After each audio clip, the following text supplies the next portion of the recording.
Welcome to the Slop Temple. We pray this video helps. You start by verifying prerequisites. Know your device IP, gateway, and whether you're using IP4 or IP6. First, inspect the DNS entries on your computer and router so you understand what's configured. Then run quick connectivity checks, ping the gateway and a public IP like 8.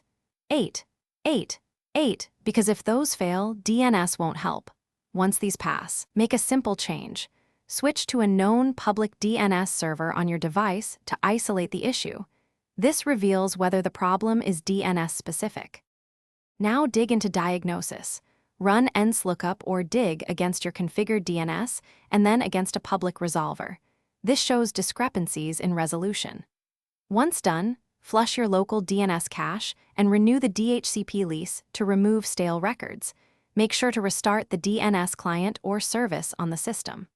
Also test from another device to determine whether the issue is device-specific or network-wide. If router DNS differs from ISP and public servers, focus on router settings or upstream ISP problems. Finish by applying targeted fixes.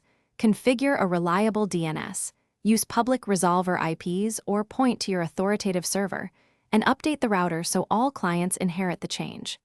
Make sure firewall rules aren't blocking DNS. UDP/TCP port 53, and restart the router and affected devices to clear transitional states.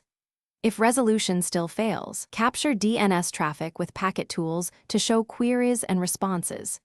Use that evidence when contacting your ISP or upstream provider so they can correct recursion, caching, or propagation issues.